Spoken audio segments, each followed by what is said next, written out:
Quant में speed कैसे बढ़ाए, how to increase speed in quantitative aptitude. Sir quant में तो सिर्फ 20 नंबर आ रहे हैं, 35 नंबर तक कैसे पहुंचा जाए। किसी स्टूडेंट के डाउट ये होता है कि क्वांट में मेरे सिर्फ 30 नंबर आ रहे हैं, मैं 28 से 30 ही अटेम्प्ट कर पा रहा हूँ, अब इसको मैं कैसे इंक्रीज करके 35 तक लेके चले जाऊँ।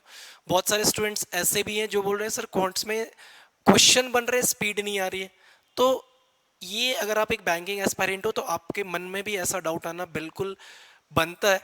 और स्पेशली अगर आप एक बिगिनर हो तो ये तो बिल्कुल ही जायज़ है कि आपके दिमाग में ऐसा क्वेश्चन आए कि how to increase speed in quantitative aptitude. तो इस सेशन में आपके साथ डिस्कस कर रहे होंगे तो कैसे आप अपनी स्पीड बढ़ाओगे। तो पहले तीन चीज़ों पे बात कर लेते हैं, स्पीड बढ़ाना इंपॉर्टेंट है या हमारी एक्यूरेसी इंपॉर्टेंट है। ये दो मेन मेथड है जिस पे आप हर एक एजुकेटर आपको बता रहा होता है कि स्पीड कैसे बढ़ानी है, एक्यूरेसी मेंटेन करनी है। बट मैं इसमें आपके साथ एक चीज़ और ऐड ऑन करना चाहूँगा कि स्पीड एक्यूरेसी तो ज़रूरी है ही है, बट इसके साथ साथ एक जो बहुत ही ज़्यादा इंपॉर्टेंट है जिसको आप मिस करते हुए जा रहे हो, that is understanding level. Question की अंडरस्टैंडिंग लेवल भी इतना ही ज़्यादा इंपॉर्टेंट है। एक मैं आपको एक एग्जांपल समझाता हूँ। मान लो जिस दिन आपने पहली बार बाइक चलाई होगी और आपको घर वालों ने बाइक ला के दे दी कि अब तुम बाइक चला लो, तो आपने उस बाइक को पहली बार किधर चलाया था? अपने गली मोहल्ले के सड़कों पे। फिर जब आपको थोड़ा कॉन्फिडेंस खुद में इंप्रूव हो गया कि नहीं मैं गली मोहल्लों की सड़कों पे सही से चला रहा था, तो अब आप थोड़ा सा घर से बाहर, गांव से बाहर मेन रोड पे लेके आ गए। जिस दिन आपका मेन रोड वाला भी क्लियर हो गया कि नहीं मैं मेन रोड पे भी सही से चला रहा हूँ, मेरे एक्सीडेंट्स नहीं हो रहे, तो आप गाड़ी को लेके पहुंच गए कहाँ पे? नेशनल हाईवे पे। और उस दिन आप नेशनल हाईवे पे चला रहे थे। एक चीज़ मुझे बताओ, जिस दिन आप पहली बार अपनी गली मोहल्ले की सड़कों पे चला रहे थे, क्या आपके लिए स्पीड मायने था या आपके लिए बाइक चलाना इंपॉर्टेंट था? आप उस मोमेंट को एंजॉय कर रहे थे जिस मोमेंट पे आप बाइक चला रहे थे। जब आप गली मोहल्लों की सड़कों से निकले, मेन रोड पे आ गए, तो आपने अपनी स्पीड थोड़ी खुद ब खुद ही बढ़ा दी। और जब आप उसी बाइक को लेके पहुंच गए नेशनल हाईवे पे, तो आपकी स्पीड कहीं ना कहीं 30-40 से बढ़ के 70-80 तक चली गई होगी। कुछ लोगों की 100 तक भी चली जाती है। तो बिल्कुल इसी के साथ रिलेट कर लोगे ना क्वांट को, तो दैट विल बी इजियर और आप आराम से आपकी भी स्पीड क्वांटिटिव एप्टीट्यूड में इंक्रीज हो जाएगी। सबसे पहला चीज़ है कॉन्सेप्ट सीखना। आप कोई सा भी टॉपिक कर रहे हो, आप अर्थमेटिक का सेक्शन कर रहे हो, आप क्वाड्रेटिक का सेक्शन कर रहे हो, आप नंबर सीरीज का सेक्शन कर रहे हो, और आप डीआई का सेक्शन कर रहे हो, यही 4 सेक्शन आपके एग्जाम में आते हैं। आप कोई भी सेक्शन कर रहे हो, सबसे पहले उस सेक्शन का कॉन्सेप्ट सीख लो। फॉर एग्जाम्पल अगर मैं सिंप्लीफिकेशन को पिक करूं, और सिंप्लीफिकेशन में आपके पास क्या आता है? कहीं ना कहीं मल्टीप्लाई आएगा, डिवाइड आएगा, एडिशन आएगा, सब्ट्रैक्ट करने को आएगा, या फिर आपका स्क्वायर क्यूब आएगा, यही कुछ चीज़ें आती हैं। तो अब आपको मल्टीप्लिकेशन पे कुछ काम करना होता है। मान लो अभी तक आपको अगर मैं बोल रहा था कि 33 को 35 से मल्टीप्लाई कर दो, आप पहले 3 से मल्टीप्लाई करते, फिर 5 से मल्टीप्लाई कर रहे थे, ऐसा करके कर रहे थे ना चीज़ों को। लेकिन अब आपको क्या करना है? कुछ अलग तरीका ढूंढना है। अब मुझे पता है कि 33 को अगर 35 से करना है तो बीच में एक नंबर 34 आता है, क्यों ना उसका स्क्वायर -1 कर लूं, आंसर तो मेरा वही आएगा। फॉर एग्जाम्पल मुझे 39 को 43 से मल्टीप्लाई करना है। पहले आप 43 को 9 से करोगे, 43 को 3 से करोगे, फिर ऐड करोगे। लेकिन मुझे इतना पता है कि जब 39 को 43 से करना है तो मेरे लिए 43 को 40 से करना आसान है। 1720 जा रहा है, तो एक काम करते हैं ना, 1720 में से एक बार 43 माइनस कर लेते हैं। 20 पहले खत्म, 23 बाद में खत्म, तो 1677 आपका आंसर आ रहा था। तो इन्हीं चीज़ों को आपको रिपीटेड करना है। एक दिन करो, 2 दिन करो, 3 दिन करने से आपका स्पीड नहीं बढ़ेगा। आपको ये सारी की सारी चीज़ें अपनी जनरल लाइफ में टारगेट कर लो कि डेली का मैं 15 मिनट, मिनिमम 15 मिनट अपनी कैलकुलेशन को दूंगा। चाहे सुबह मैं खाना खाऊं, रात में मैं लेट से सो जाऊं, या मैं घूमने जाऊं या ना जाऊं, मैं अपना डेली से मिनिमम 15 to 20 मिनट्स अपनी कैलकुलेशन को दूंगा। और यकीन मानो जिस दिन आपकी कैलकुलेशन स्ट्रांग हो गई ना, क्वांटिटिव एप्टीट्यूड की स्पीड बढ़नी खुद ब खुद स्टार्ट हो जाएगी। ठीक है। सेकेंड इंपॉर्टेंट चीज़ है कि आपकी एक्यूरेसी होनी चाहिए। स्पीड के पीछे मत भागो, पहले पहले एक्यूरेसी को मेंटेन करो। इसके लिए एक एग्जांपल देख लो जरा। यहाँ पे दो स्टूडेंट्स की बात कर रहा हूँ मैं, एक है स्टूडेंट ए, एक है स्टूडेंट बी। स्टूडेंट ए ने टोटल 65 अटेम्प्ट करे थे, इसके करेक्ट कितने हुए? 62। कितने गलत हो गए? 3, मतलब इसका 0.75 डिडक्ट हुआ होगा, और इसको टोटल मार्क्स कितना मिल गया? 61.25। और कट ऑफ आपका कितना था? मान लो कि 60 कट ऑफ है, ये स्टूडेंट क्वालिफाइड।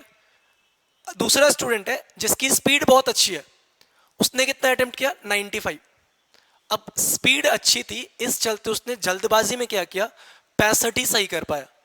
कुछ कैलकुलेशन मिस्टेक्स की वजह से या फिर जल्दबाजी में आंसर टिक करने की वजह से या कोई और भी रीजन हो सकता है, स्पीड के चक्कर में उसने अपनी 30 क्वेश्चन गलत कर दिए। 30 क्वेश्चन गलत करने का मतलब है कितना नंबर कट जाना, 7.50 माइनस हो जाना। तो जो उसको 65 नंबर मिलने चाहिए थे, अब 65 नंबर नहीं मिलके 7.50 कम करके 57.5 मिल रहा होगा उसको। और ये स्टूडेंट क्या हो रहा है देखो, ये वाला फेल कर गया, ये पास कर गया। इवन इसने 65 ही अटेम्प्ट किया, इसने 95 अटेम्प्ट किया। तो स्पीड वाला तो वैसे ही गया, इसके पास स्पीड नहीं थी, इसके पास एक्यूरेसी थी और ये क्वालिफाई कर रहा। 65 अटेम्प्ट करना मींस भी एक अच्छी खासी स्पीड होगी, तभी इसने 65 स्कोर जा रहा है ना इसका।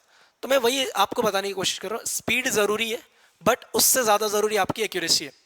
एक्यूरेसी मेंटेन रहेगी, स्पीड बहुत अच्छी हो जाएगी। ठीक है, एक्यूरेसी पे काम करो अपना, धीरे धीरे एक्यूरेसी, जिस दिन आपकी एक्यूरेसी सही हो जाएगी ना, जिस दिन आप मॉक टेस्ट में 15 में से 15 सिंप्लीफिकेशन सही करने लग जाओगे, उसके 10 दिन बाद आप चेक करना आपकी स्पीड खुद ब खुद बढ़ गई होगी। आपको कोई अलग से ट्रिक सीखने की जरूरत नहीं हुई होगी, आपको अलग से कॉन्सेप्ट समझने की जरूरत नहीं हुई, आपके करेक्ट होने स्टार्ट हो गए, स्पीड ऑटोमेटिकली आना स्टार्ट हो जाता है आपका। Speed is directly proportional to आपकी एक्यूरेसी है। एक्यूरेसी बढ़ेगी, स्पीड बढ़ेगी, बढ़ेगी, डेफिनेटली बढ़ेगी। ठीक है, तीसरा एक चीज है अंडरस्टैंडिंग लेवल, जिसको बहुत सारे एजुकेटर्स भी इग्नोर कर रहे हैं जब आपको स्ट्रेटेजी बता रहे होते हैं। लेकिन एक बात बताओ, चलो सिंप्लीफिकेशन आपने बना लिया, नंबर सीरीज बना लिया, क्वाड्रेटिक इक्वेशन बना लिया, लेकिन जब आप अर्थमेटिक पे जाओगे आपने कॉन्सेप्ट तगड़ा कर लिया। 3 पैटर्न होते हैं, पहला कॉन्सेप्ट तगड़ा कर लो, सेकंड आपकी जो शॉर्टकट्स हैं, जो शॉर्ट ट्रिक्स हैं, जो अदर मेथड्स हैं, जो ट्रेडिशनल मेथड के अलावा नए नए मेथड्स आए हुए हैं। फॉर एग्जाम्पल परसेंटेज के लिए आप ट्रेडिशनल में जाओगे, कुछ बच्चे उसको रेशियो में लेके चले जाएंगे, कुछ बच्चे माइंड के साथ कैलकुलेट करके चले जाएंगे। तो डेफिनेटली जो ट्रेडिशनल XYZ लेके बना रहा है उसको ज्यादा टाइम लगेगा, उससे कंपैरेटिवली कम टाइम किसको लगेगा जो परसेंटेज को फ्रैक्शन में लेके जा रहा है, उससे भी कम टाइम किसको लगेगा जो ओरली कर रहे चीजों को। तो टाइम धीरे धीरे कम होते जा रहा था ना।